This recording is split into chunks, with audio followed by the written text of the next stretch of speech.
Okay, well, let's go ahead and get started. Thanks everyone for joining the webinar. I'm really looking forward to this one and learning a lot. We have a great speaker and some great content available for you.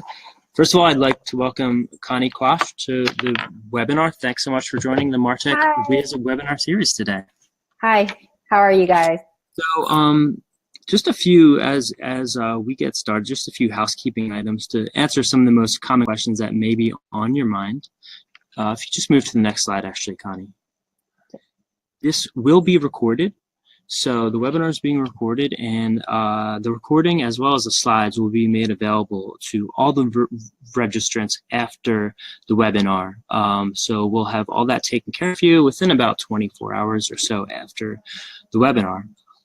Secondly, we'd be happy to answer any questions. So you can ask them in the chat or in the ask questions box to your right, and we'll either get to them in the flow of the webinar or at the end. So we'll definitely have plenty of time for questions at the end. We're planning for this presentation to take around, I think, 35 to 45 minutes. So as I mentioned, on today's webinar, we have Connie Quach. If you could just go to the next slide, from conDati. So Connie is the founder and VP of products at conDati. In terms of background, prior to joining conDati, Connie served for over 15 years in senior product management and product marketing roles in both established environments, corporations, and venture-funded startup environments focused in SaaS. So this is within IT, big data, technology sectors. So with a special interest on improving communication between technical and business professionals, Connie helps translate technical product information for non-technical business audience, as well as analyzing IT and software markets and sharing industry insights and trends. So we're going to go over a lot of those today. Now, bringing her expertise to building out conDati's portfolio of intelligent marketing analytics solutions, she's working on some of the most interesting challenges of collecting, sorting, analyzing extremely large data sets. Connie holds a business degree from California Polytechnic Pomona and a graduate degree from California State University, San Marcos. She's a certified Scrum product owner and a pragmatic marketing alumni. So Connie, thank you so much for joining us today. Thank you. Well, thank you for the intro. Really excited to hear you speak about data science and marketing. Before we get started, we're going to do a quick poll of everyone on the room and to get a sense of how you're currently collecting and analyzing your marketing data now. So let me just make this live. Okay. And you should see a poll on the right-hand side, and please let us know. So the options are listed there. And the options are, we have implemented our own data warehouse. Second one is we do manual screen scraping from various systems and enter the data in a spreadsheet. Third, we pay an agency for periodic reports. Fourth, we focus on our most important KPIs and dig into other data as necessary. 5, we've implemented machine learning, data/data science to automate the processes. And the last option for other, if there are any other options even available. So we're actually going to keep that open throughout the beginning few slides of the presentation. So I'm going to shortly pass it off to Connie. But yeah, feel free to continue to answer that question, and we will publish the results in a few minutes. So Connie, all right, the stage is yours. Great, thank you very much. All right, thank you, and thanks for joining us today. Again, appreciate Stephen's intro about me and my background. And yes, I am a founder of conDati, and I'm really excited to chat with you all about my research as I went into the marketplace to validate a potential market problem. Now, conDati was founded less than 10 months ago with a mission to help marketers apply data science and machine learning to their digital marketing campaigns. And of course, as a classical product manager, I wanted to talk to as many marketing folks as possible to ensure that we are actually solving the right problems. So with that, and going into this presentation, I'll be sharing some of my findings that hopefully will resonate with you and give you tips and tricks on how you can control your marketing performance of your data using data science methodologies. So with that, Today, I will be covering a few points about the current events in the world of digital marketing.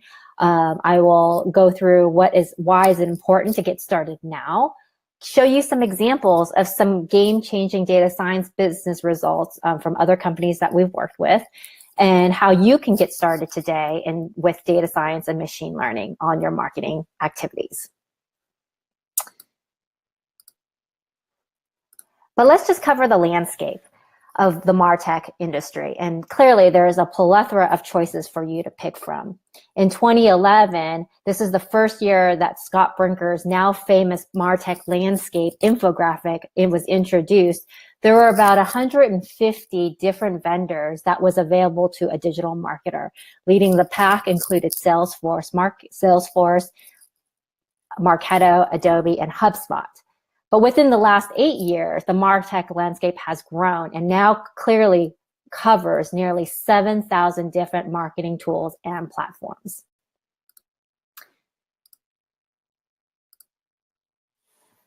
And not only are there so many choices in the types of tools that are available for you, digital marketers are actually spending a whole lot more.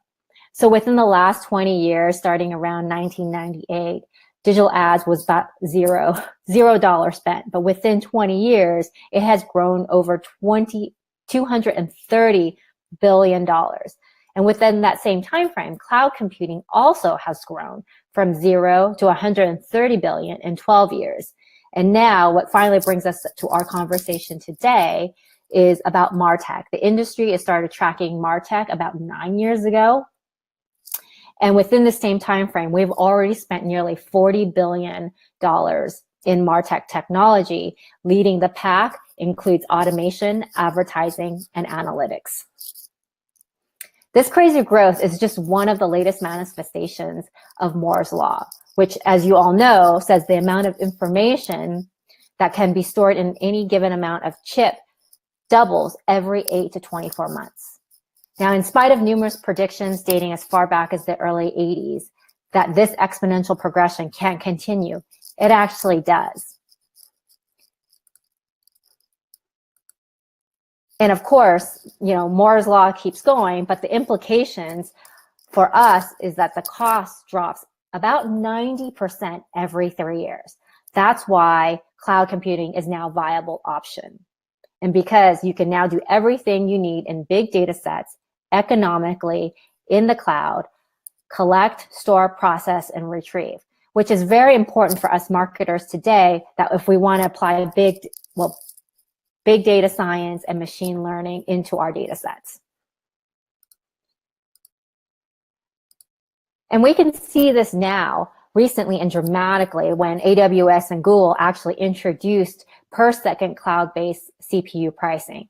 And what this means to us is this massive proliferation of low-cost, easy-to-use, high-value applications to the point where all of us in marketing have many choices and many systems to use from.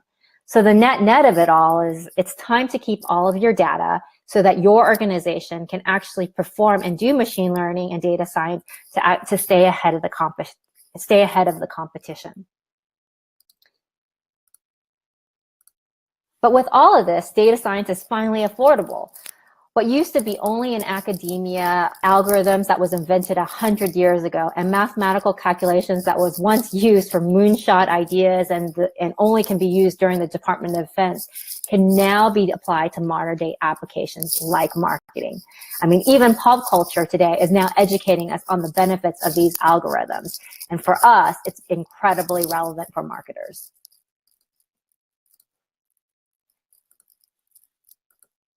And with all the marketing activities kind of running from the cloud, there are actually 5 categories that any modern marketer will have in their tool chest. They include advertising, analytics, marketing automation, CRM, and social media. But you realize that within each category, there are multiple tools that one can use in the advertising category and the analytics category. Just advertising alone, it has over about 200 different ad platforms that a digital marketer can actually place ads on. And then you couple that with the number of tools to manage all of these advertising platforms, as an example. So the side effect of all of these tools is the fact that there are siloed data and it can be difficult to combine. And all of us have it. I mean, take a look at us. At any given organization or any meaningful website can have at least a dozen trackers collecting customer data. Even for us, we have about 20 trackers sitting on our website. And even some of the popular ones, like a B2C type of company, can nearly have 50 different trackers collecting customer data.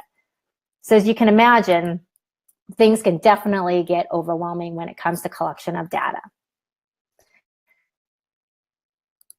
So let me pause here for a minute, and let's talk about the reporting poll and the results of how are you collecting and analyzing your marketing data.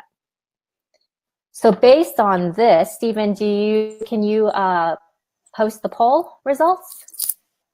Yes, so we just ended the poll and published it, and you should be able to see it, I believe, on the right side of your screen, but if you can, I will just reiterate what the responses were. So actually only two responses, or not two responses, but two choices got responses. So 75% of the attendees said, we do manual screen scraping from various systems and enter the data in the spreadsheet. Okay. And then 25% said, we've implemented machine learning / data science to automate the process. Gotcha. All right. Well, thank you very much. So yes, so screen scraping seems to have the majority of the poll. And currently, so as I go into the next item is that, yeah, current solutions. What the last few months that I've been talking to a lot of the different companies, it seems like that is the most common one of screen scraping. But other people do their own data warehousing where they do DIY it at their own organization. They can either also talk to agencies and work with agencies to have this particular type of reporting done for them, or what other marketers do is just determine which is the best reports and just start using those selective reports. So yeah, thank you for taking the poll, and we'll keep going. So all of this type of solutions does, have its benefits as well as its cons. I mean, the benefit of having so much marketing data at your fingertips is the fact that, you have the opportunity to do machine learning and data science, but it does require data management oversight. Otherwise, you may be experiencing, unexpected costs or additional costs, delays in your data. It could be out of date or static. And most times what we've seen is that there could be inaccuracies or incomplete data in the reporting.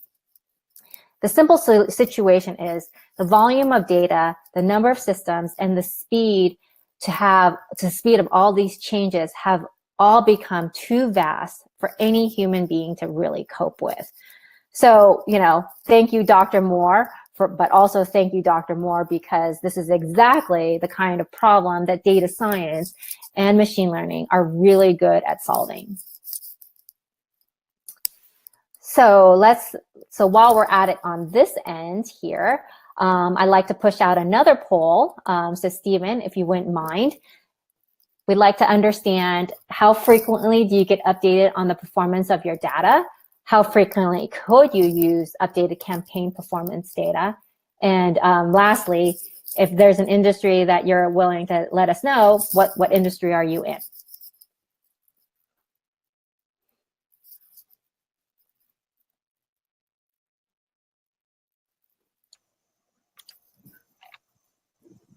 So we'll give that a couple of seconds. So we'll do these one by one. So the first poll that's currently open is how frequently do you get updated marketing performance data? Okay. And it's seeming like most people get it by the week or by the month. So currently 33% of people get it by the week, now down to 25%, but most people, 75%, get it by the month. Great. Let's go ahead and move to the second question, which is how frequently could you use updated campaign performance data? So the choices are going to be similar.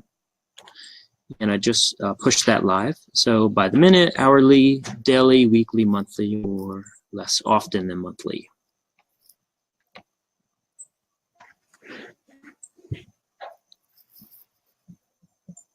So how frequently could you use updated campaign performance data?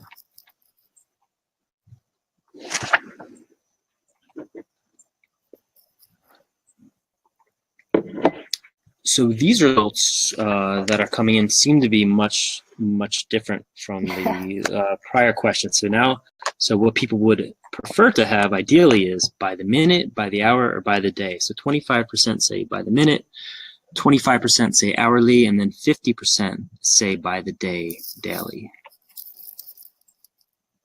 So that's interesting to see that discrepancy. Yeah. And then lastly, if you could just let us know what industry you're in. So we don't have a plethora of choices here in terms of every industry, but we have B2C e-commerce, B2B, digital marketing, higher education, and then other. So this will give us a better sense of kind of where everyone's at, and yep. So we can tailor the presentation accordingly. So keep this open for maybe 15 more seconds. People let us know what industry that they're in, and we'll continue on with the stop predicting and stop reacting and start predicting presentation. Great. Okay, so right now we're seeing, I'll just publish it now. 33% are B2B. Well, I'll start at the top. 0% are in B2C e-commerce, 33% in general B2B. We have 17% in digital marketer, and then 50% in other. Gotcha. All right. Stephen, shall I move on? Yes, go for it. All right. Well, thank you all for taking the poll. That gives me a good idea of where we're at. Moving on, just to kind of reiterate back to where I left off is, when I have been speaking to a lot of the people in the marketplace, especially digital marketers, I would ask a series of questions, and these were the top questions that I would get answers for. And typically what happens in my conversations with them is that, on the left side of your screen, are you opening up every tool's dashboard to measure success and failures?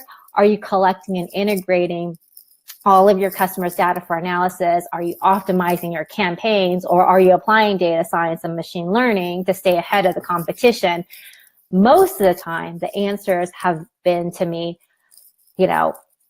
no, I don't do this. I wish I could do this. I want to optimize, but typically it's been an overwhelming no. But when I go on to the other side of the slide, where I then ask them, okay, so are you still having individual conversations, or are you screen scraping data from multiple dashboards to create reports and spreadsheets? The overwhelming answer is, yep, I still do that. So all to say, quit guessing. Now is the time to know what works while increasing performance and reducing the cost. But it's just not a marketing problem. If you take it beyond the perspective of marketing, there are a number of data silos within every organization. And it's pretty mind-bending when you see that in every organization, we have departments like IT, finance, HR, marketing, social media, cloud, DevOps and IT.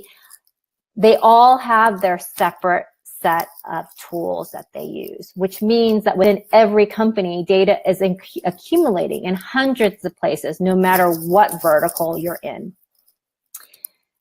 which at the end of the day can certainly be overwhelming. But there is a way to help wrangle the data and especially collect your information around the MarTech stack. And here is an approach to manage it, which is you gather all your data, you have a place to store it, process it, retrieve it, curate it, crunch it, and display it.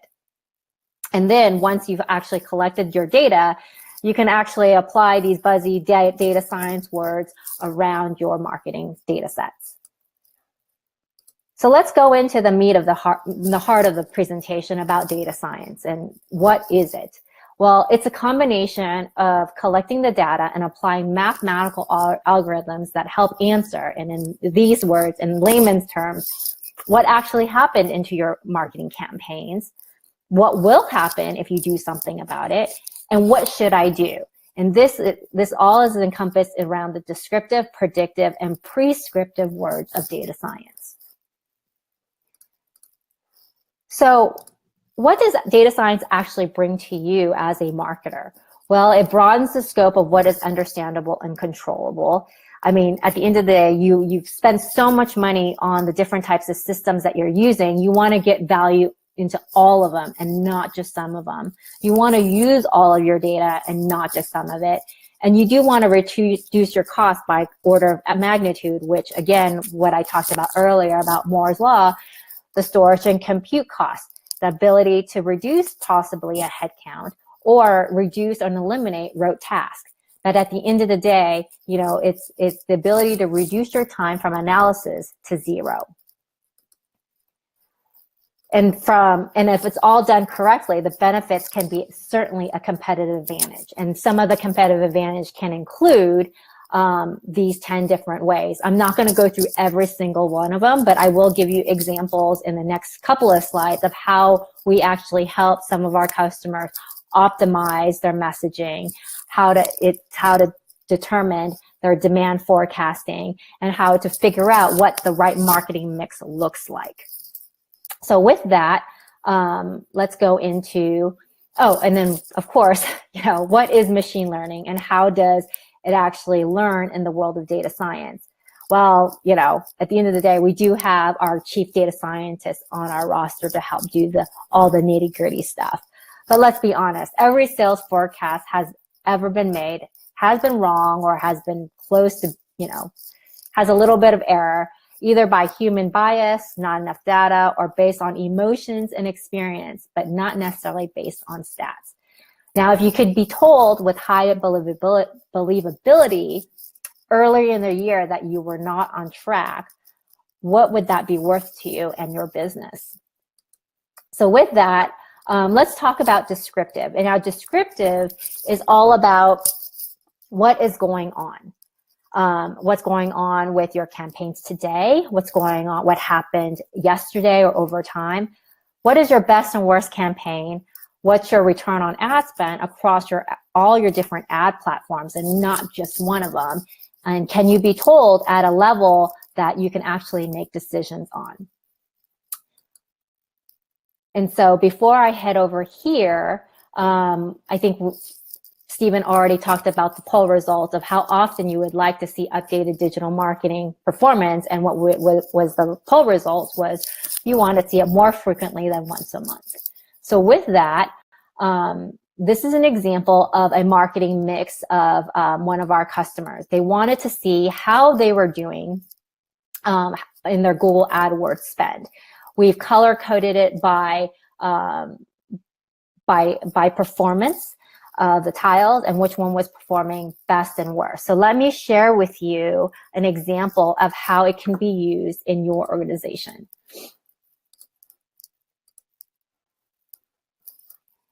So this is a visualization of a heat map that identifies on demand in real time how Google AdWords will react in the marketplace with the spend that you're actually doing. So for you guys that are actually monitoring these things, you can see at what point things are going well, which is the green tiles, and which one isn't. Therefore, you can either decide on reducing spend or increasing spend to increase or to improve those green tiles.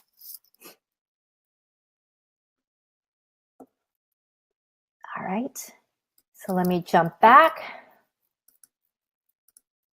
to where I was on the slide.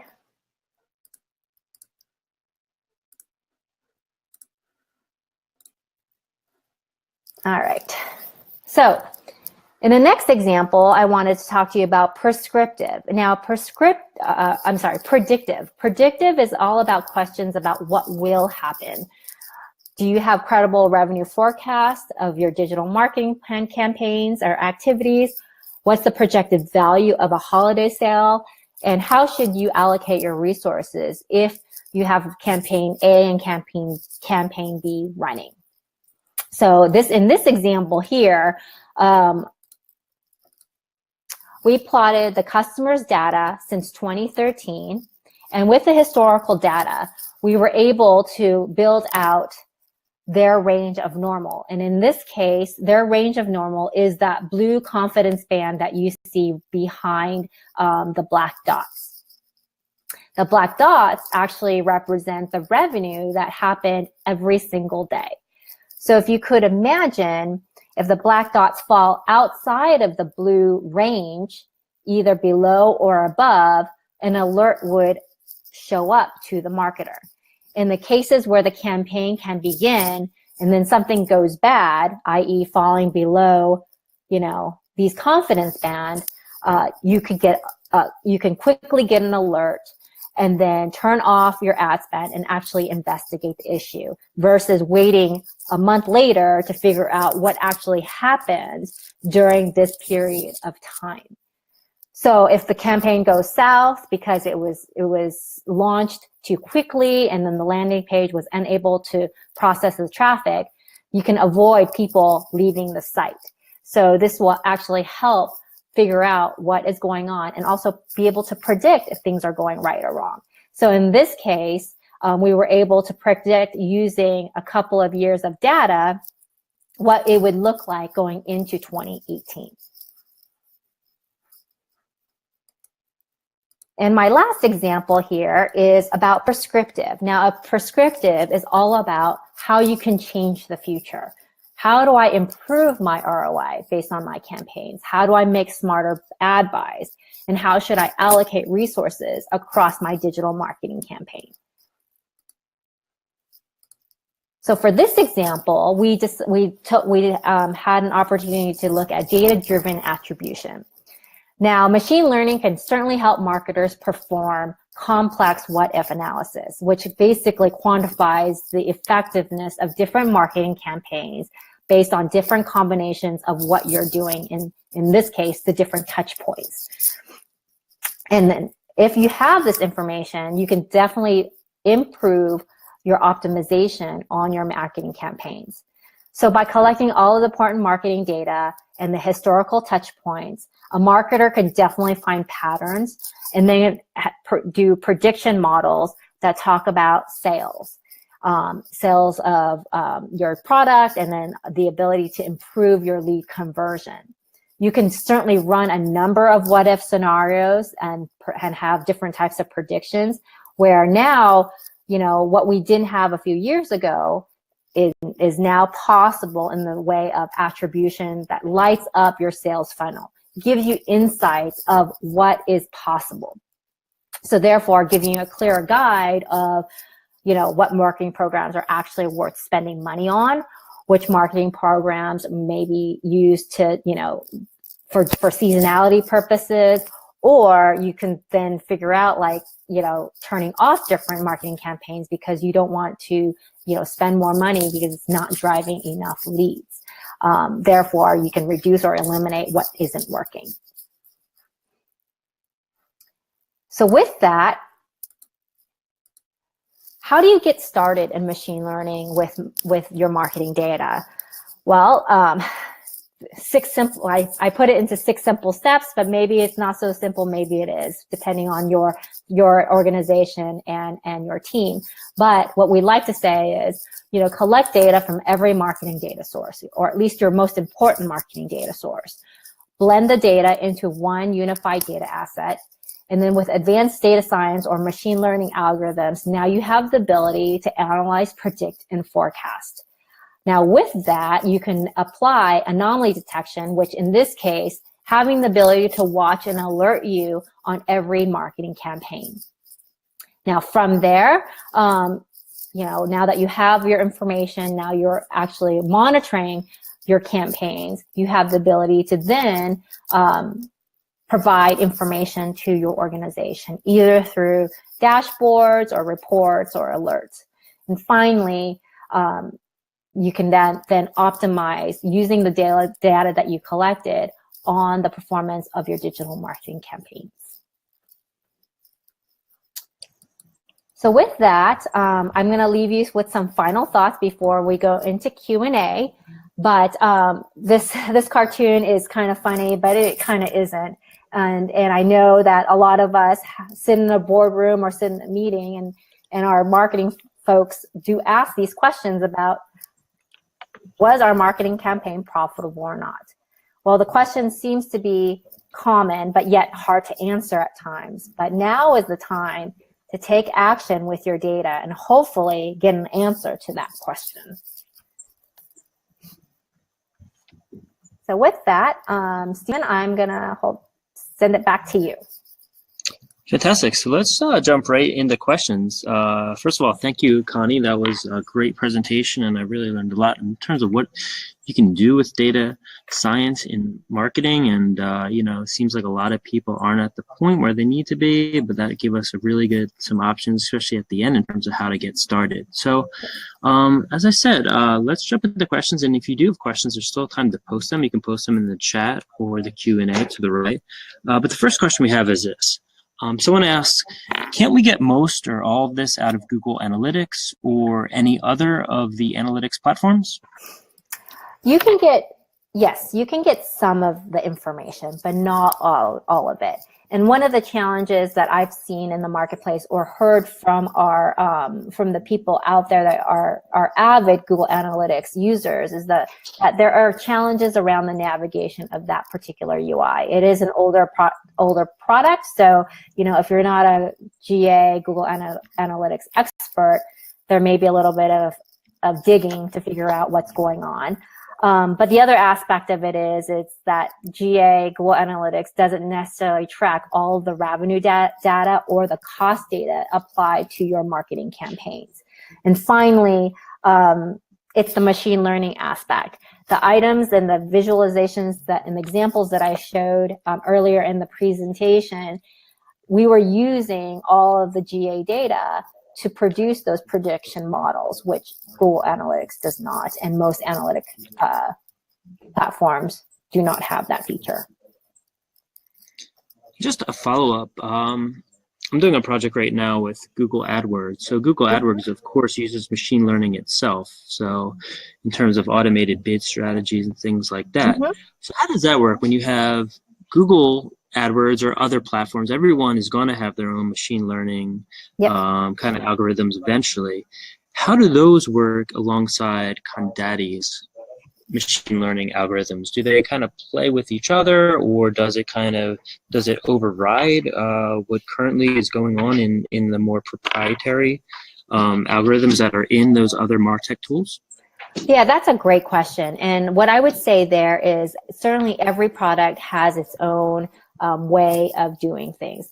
But the challenge today is that, and as I mentioned earlier in my presentation, is that for any marketer doing digital advertising across the board, they're going to be using multiple systems, not just Google AdWords, but also Facebook ads, LinkedIn ads, DoubleClick. I mean, the list goes on and on. Where they're just using all these different platforms to place ads and spend money on these ads. And so certainly if Google AdWords has a way of doing machine learning, but can you say the same with Facebook? Can you say the same with every other one? And then how do you pull it all together so that you get one view and not many views of different ad platforms? Because at the end of the day, you as a digital marketer have a budget to spend on advertising, right? And so where we feel that there is a need is having the ability to blend all your advertising data into one platform, therefore to apply machine learning. That makes a lot of sense. So you use the information that Google AdWords is providing you, but then you can also incorporate a lot of other channels and a lot of customer data. That's right. That's right. Okay. So another question we got is, this sucks great if you're using AdWords and online ads and so on, but most of our marketing is done via email. Does machine learning bring anything helpful if all we're doing is email? Yes, actually it does. Part of this whole data-driven attribution is that, you have the ability with machine learning and data science is to start beginning of the funnel, which is send out lots of emails, and then all the way down to the bottom of the funnel of what actually closed. And so in every step of the way, we're able to understand what's happening and what can we do to tweak the results. And so this is where machine learning and data science can really help with the email and lead process. Okay. Another question we got in was, you said that getting started with data science for marketing is, quote, affordable. I have a small team. That's in air quotes, affordable. I have a small team and small budgets. What does affordable really mean? Well, we have the cloud to the rescue, like I said earlier. So there are definitely ways of doing things. But with conDati, we also can do this for you, and it can be as low as a couple $1,000s a month to basically provide you with a high level of machine learning and data science activities to build out your marketing programs. That's great. I mean, it makes a ton of sense. I know from doing analytics, there's just so much data out there, and it's almost impossible sometimes to really analyze everything and then to keep up with it, especially when it changes, like we're saying, by the minute, by the hour. For sure. So I can definitely see why this would be super useful, and I really hope that I, for one, can incorporate more machine learning into my marketing analytics through conDati and through some other, just other ways that are out there. Now, if people want to learn more about conDati or have any questions for you, if they want to take them offline, Connie, what's the best way to learn more and get in touch? Yeah, absolutely. Well, our website, conDati.com, is available if you want more information about what we do and what we're trying to accomplish moving into this market. Or you can follow me at Twitter at Connie9888. Or you can find me on LinkedIn. Great. All right. Well, thank you everyone for joining. I hope you enjoyed it as much as I did. This webinar, we will have more coming down the pike, so hopefully you can join a future one. Connie, thank you so much for joining us today. That was a great presentation. Learned a ton and really look to take some of those steps and the first steps in incorporating that more. So thanks everyone for joining. Thanks, Connie, and everyone have a great rest of your day. Great. Thank you so much. Bye-bye.